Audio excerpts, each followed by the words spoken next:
First time ಹೋದಾಗ ನಿಜವಾಗ್ಲೂ ಹೇಳ್ಬೇಕಂದ್ರೆ ಒನ್ ಡೇ ಔಟ್ ಥರ ಪಿಕ್ನಿಕ್ ಸ್ಪಾಟ್ ಥರನೇ ಹೋಗಿದ್ದು. ಬಟ್ ಅಲ್ಲಿ ಹೋದ್ಮೇಲೆ ಅನುಭವ ನಿಜವಾಗ್ಲೂ ಬೇರೆ ಥರನೇ ಇತ್ತು.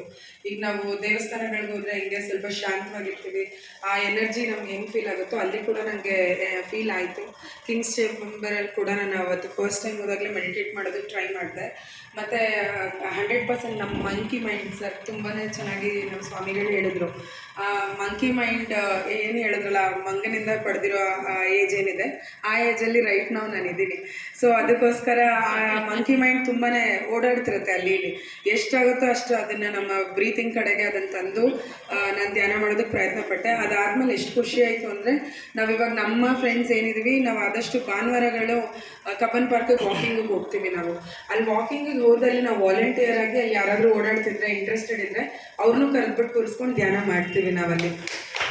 ಅಲ್ಲಿ ಪಿರಮಿಡ್ ಏನೂ ಇಲ್ಲ, ಬಟ್ ಸ್ಟಿಲ್ ನಮ್ಗೆ ಎಷ್ಟಾಗುತ್ತೋ ಅಷ್ಟು.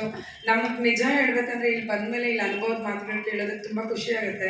ಬಿಕಾಸ್ ನಾವು ಕಾಲೇಜಲ್ಲಿ ಬರೀ ನಮ್ಮ ಮಾತನ್ನ ಮಕ್ಳಿಗೆ ಕೇಳಬೇಕು ಅಂತಲೇ ಆಸೆ ಪಡ್ತೀವಿ, ನಾವೇ ಮಾತಾಡ್ತಾ ಇರ್ತೀವಿ. ಯಾವ ಸ್ಟೂಡೆಂಟ್ಸ್ಗೂ ಮಾತಾಡೋದಕ್ಕೆ ಅವಕಾಶ ಕೂಡ ಕೊಡಲ್ಲ ನಾವು. ಬಟ್ ಇಲ್ಲಿ ನಿಮ್ಮಷ್ಟು ಅನುಭವ ಇಲ್ಲದೇ ಇದ್ದರೂ ನಮಗೆ ಗೊತ್ತಿರೋ ಅಲ್ಪದ್ರಲ್ಲೇ ಅದರಲ್ಲೇ ಇನ್ನೊಂದಷ್ಟು ಪರ್ಸೆಂಟೇಜು ಹೇಳ್ಕೊಡೋಣ ಅನ್ನೋ ಥರ. ಅಲ್ಲಿ ಕಬ್ಬನ್ ಪಾರ್ಕಿಗೆ ನಾವು ನಮ್ಮ ಪರ್ಸ್ನಲ್ ಖುಷಿಗೆ ಹೋಗಿರ್ತೀವಿ, ಅಲ್ಲೂ ಮೆಡಿಟೇಷನ್ ಮಾಡೋದಕ್ಕೆ ಪ್ರಯತ್ನ ಪಡ್ತೀವಿ. ಆಮೇಲೆ ಸರ್ ಹೇಳ್ದಂಗೆ ಗಿಡಗಳ ಬಗ್ಗೆ ಹೇಳ್ತಾ ಇದ್ರು. ನಮ್ಮನೇಲಿ ನಮ್ಮಮ್ಮ ಆ್ಯಕ್ಚುಲಿ ನಾಯಿ ಸಾಕ್ಬೇಕು